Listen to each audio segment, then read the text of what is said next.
Y vamos a conversar también un poquito más adelante de algo que a mí particularmente me fascinó. Cuando a mí me dijeron que existía la posibilidad de conversar con Morella Carta, fundadora de Stars Uganda, realmente, ¿qué quieren que les diga? Me impactó mucho, porque vivimos en un momento donde estamos tomados por la prisa, por el estrés, por la política del avestruz, por el que, como esto pasa lejos, entonces, bueno, pues entonces mejor yo ignoro lo que está pasando. Pero lo que está pasando en algunos países donde, como por ejemplo en Uganda, hay tantos niños olvidados, esta labor maravillosa que está realizando Morella Carta, que la vamos a tener después de este corte brevísimo con nosotros. Ella es la persona que creó un hogar maravilloso donde muchos niños olvidados, como les decía, menores de 6 años en situaciones de abuso, de abandono, de extrema vulnerabilidad, ahora sienten que tienen no solamente una mamá, sino que tienen un hogar, que tienen una casa, que tienen alguien que mire por ellos. Y de esa maravillosa historia y de un documental precioso que se hizo también, que puede ilustrarlo, vamos a hablar en solo unos instantes después de esta pausa. El honor no es solamente que esos niños la llamen mamita, sino el honor es tenerla sentada con nosotros en nuestro estudio en el día de hoy. Porque yo les decía, cuando les estaba introduciendo este tema, que vivimos en un mundo de prisas, en un mundo de estrés, donde preferimos desconocer lo que ocurre a nuestro alrededor. Está muy lejos, no nos importa, ya estamos acostumbrados, no va a cambiar nada, pero sí podemos cambiar. Y yo creo que esto fue lo que llevó a Morella Carta a construir este trabajo maravilloso que ha hecho en Uganda. Ella es fundadora de Stars Uganda. Empezó a viajar al país, se enamoró del país y se dio cuenta que los niños de allá, los niños sin hogar, los bebés abandonados, las familias quebradas, perdón, por esa pobreza extrema, necesitaban tener algo más que simplemente una visita. Y por eso dijo que no podía ayudar desde lejos y decidió acercarse cada vez más, con viajes cada vez más frecuentes, hasta que terminó en el 2018 dando un paso definitivo, que fue la creación de Stars Uganda, un hogar de transición para niñitos menores de 6 años en situación de abandono, abuso o extrema vulnerabilidad. A partir de ese momento, las oficinas, señores, se convirtieron en lugares llenos de cunas, de camas. Y para mí es un honor en el día de hoy saludarla a ella y saludar también a Andrés Mújica, que está aquí con nosotros. Él es el creador del documental, el que nos va a mostrar las imágenes también que nosotros les estábamos enseñando al comienzo de este segmento. A los dos, muchísimas gracias por acompañarnos. Gracias a ti, María. Mil gracias de verdad por estar aquí en tu programa. Yo estoy fascinada porque estábamos hablando durante la pausa que esa labor es una labor en la que tú das, pero al mismo tiempo te nutre tanto. Tienes la sensación de que has venido a este mundo para poner ese granito de arena, que cuando ves esas sonrisas en las caras de esos niños, me imagino que es la mejor recompensa, Mar. La verdad es que uno puede ser que des 10, pero recibes 110. O sea, no hay límites para lo que tú recibes cuando tú ves, como dices tú, esas caritas. O ese niño que nació con síndrome de Down, que tenemos uno, por ejemplo, que los primeros 8 meses pasó más tiempo en el hospital que con nosotros, vino a caminar cercano a los 3 años y ahorita corre como un loquito y está en el colegio y está estudiando. Entonces, cuando tú ves eso lo paga todo. Y cuando ves a esas criaturas que, como decimos, llegan a este mundo sin ninguna culpa, pero pagan las culpas de una sociedad que los desconoce mayoritariamente, no solamente en sus países, sino también hacia afuera.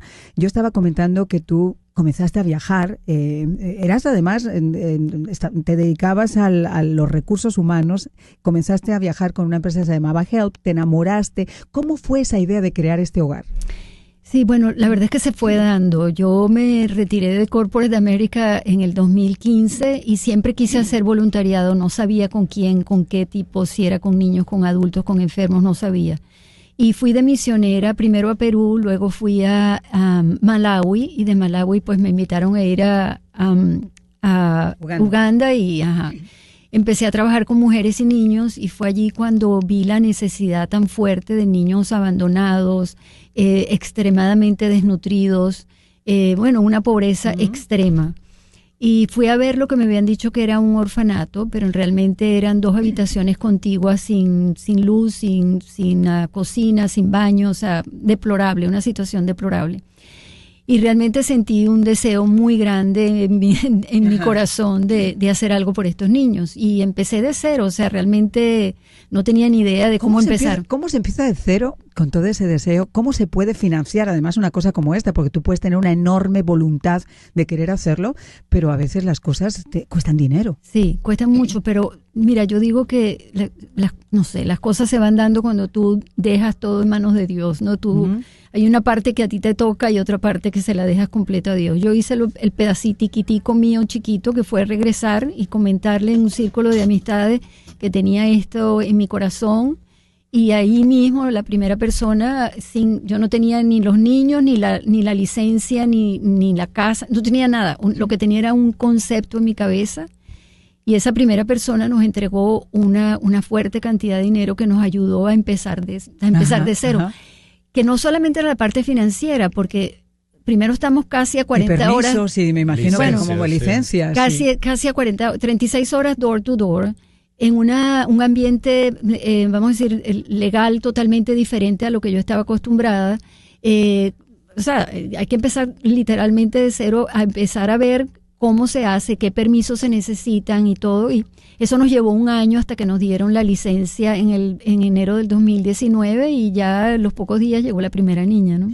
Eso te iba a decir, ¿cómo empiezan a llegar esos primeros niños? Porque ahora tienes casi 50, nos estaba soplando ahora y ahora le voy a dar la palabra a Nes. Sí, tenemos 52 en el programa. Imagínate. Sí, esa primera niña llegó porque una persona muy allegada a nosotros, que es la presidenta de Help International, estaba visitando una aldea y vio a esta niña que tenía días de haber nacido. La mamá había muerto, porque muchas mujeres se mueren dando a luz porque no van a clínicas, hospitales.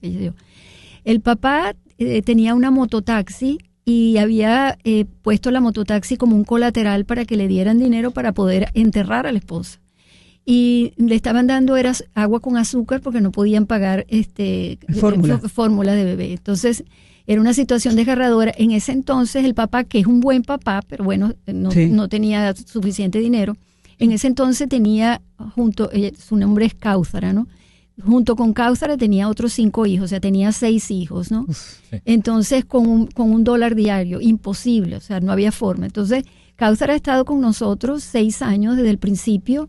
Ya ella se regresó a su familia, pero volvió porque la tenemos en un boarding school, porque es una niña que tiene un potencial increíble. O sea, yo no he visto un potencial más grande que esa niña y sé que va a llegar muy lejos. Le dijimos al papá, bueno, ya yo te la tengo que regresar, no tengo otra excusa para mantenerla.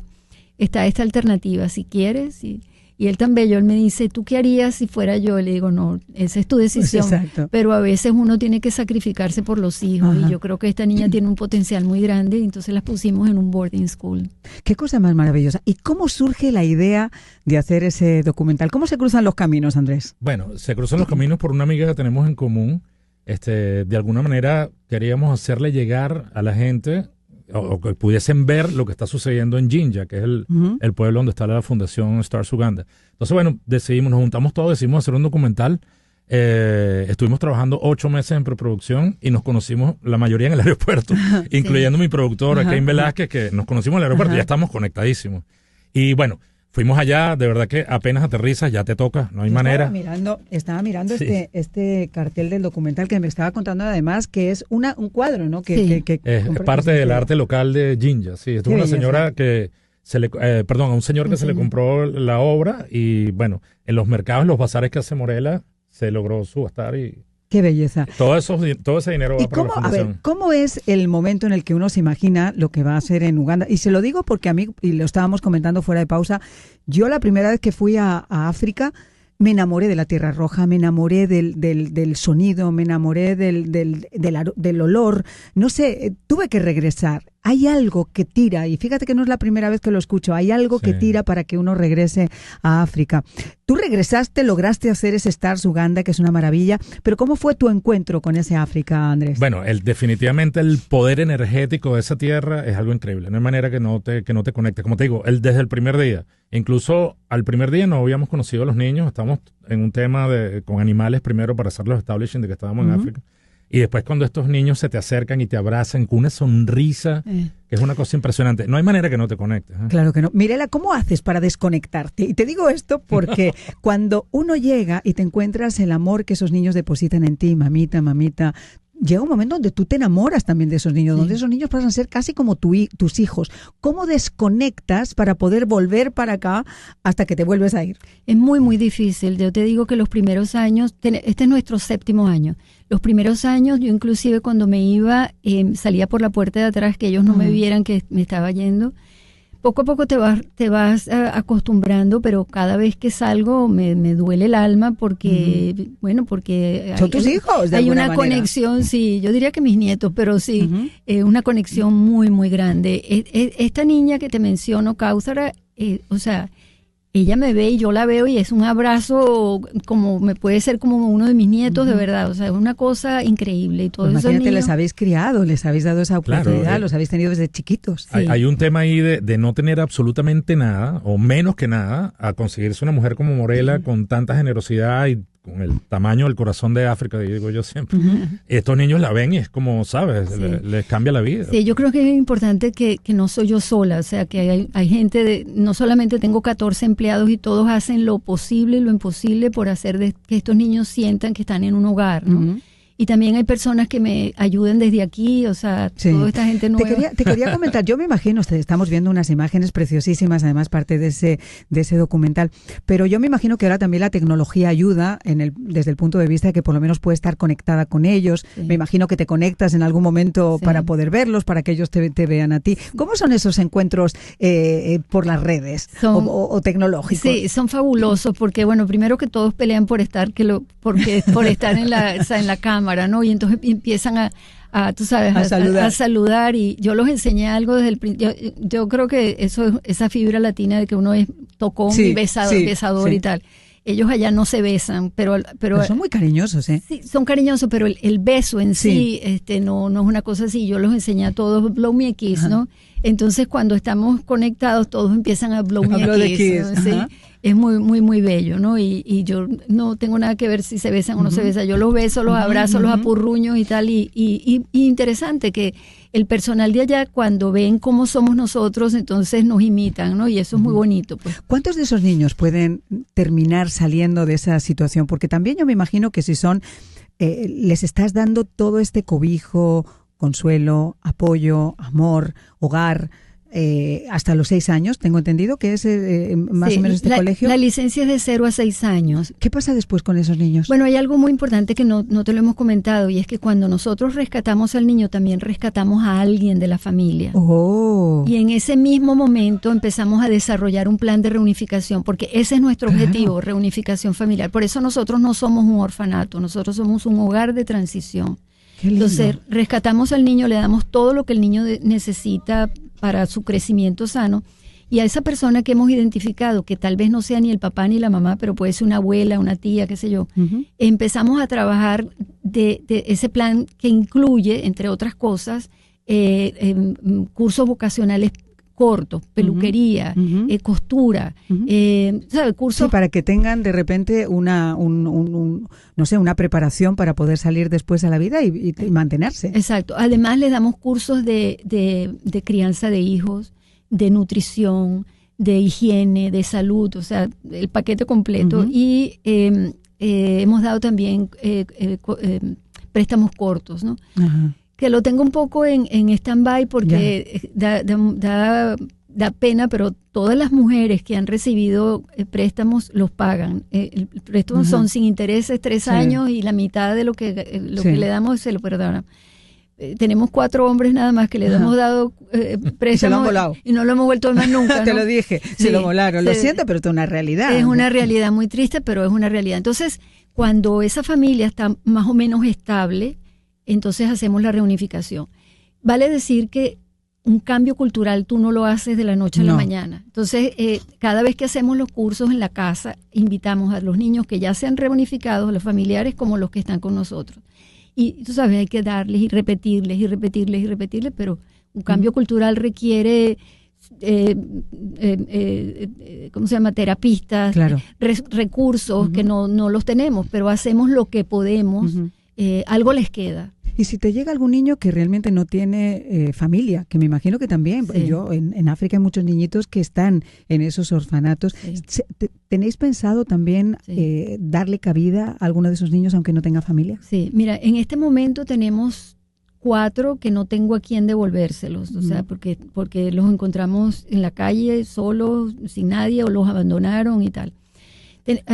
Tenemos 2 alternativas que estamos trabajando, porque todavía ¿Y tengo... adopciones internacionales o no?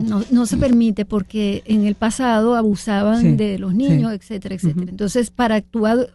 si tú no eres local, para tú adoptar un niño, tienes que irte a vivir a Uganda por un año. Entonces Ujú. no es fácil, Ujú. obviamente. No, pero me refiero quizás no solamente a la adopción de decir, lo adopto para traerlo, pero hay muchos programas en los que tú desde aquí de repente puedes adoptar un niño que viva allí, pero que tú le estés financiando y que le estés ayudando Claro, con dinero. tenemos nosotros llamamos un sponsorship program, ¿no? Ok, eso es lo que pueden estar ahí allí. quería yo llegar, Sí. quería yo Sí. llegar porque sé que nosotros tenemos mucha gente muy generosa que nos está escuchando y creo que podemos hacer una labor muy bonita Sí. ayudando a estar su Y estamos hablando de $40 mensuales, no estamos hablando de toda la vida, ¿no? Eso les da todo lo que un niño necesita. La educación ya es aparte, la educación sí son $300 anuales, por ahora, porque nosotros empezamos ya la construcción de nuestro hogar de transición, que la diócesis de Jinja, que se llama el pueblo donde estamos, nos donó 2 acres de terreno.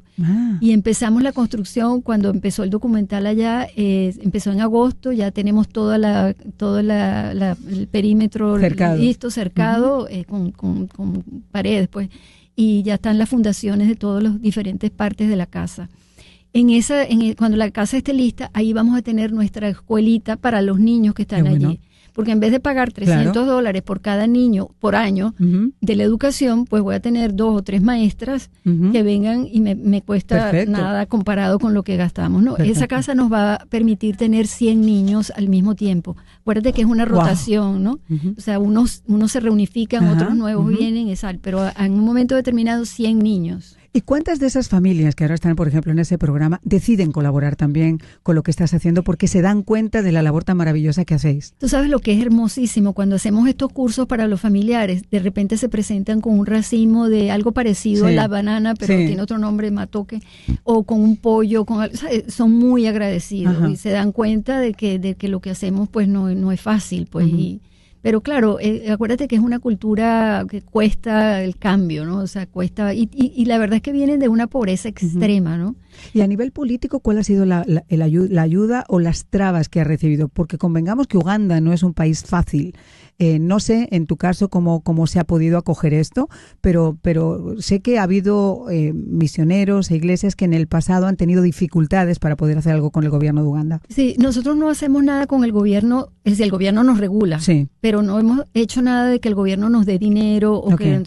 no es fácil conseguir la No. licencia, no es fácil conseguir, o sea, tienes que pagar para todo, o sea, Sí. si no arrancas. Si no arrancas, exacto. Si no arrancas. En una oportunidad, al principio, cuando yo estaba tratando de sacar la licencia, el Probation Officer, que así se llama la oficina de gobierno, me dijo, no, yo no te la voy a dar, no necesitamos, yo digo, con 2.5 millones de niños no necesita. Bueno, eso fue muy difícil, finalmente nos dieron la licencia y bueno, lo demás es historia. Pero las trabas que hemos tenido fue más al principio. Había muchas otras casas como la nuestra que desaparecieron porque Sí. tienes que tener la licencia autorizada y nosotros, gracias a Dios, tenemos esa licencia, nos las acaban de renovar por 5 años más y nos fiscalizan bastante, pero realmente suena feo decirlo, pero es que no tienen nada de qué quejarse. Claro. Porque, No, es que es la realidad. Sí, nosotros también tenemos pollos para que los niños tengan comida saludable y un huerto. Y los excesos los vendemos en el mercado para ayudarnos con los gastos. Cuando tengamos ya la casa lista, vamos a pasar de 250 pollos a 5.000 pollos. Wow. Y eso nos va a ayudar con un 60-70% de los gastos de la casa. Qué bueno, y si a eso, señores, nosotros colaboramos y nutrimos el huerto y si compramos una vaca y compramos algún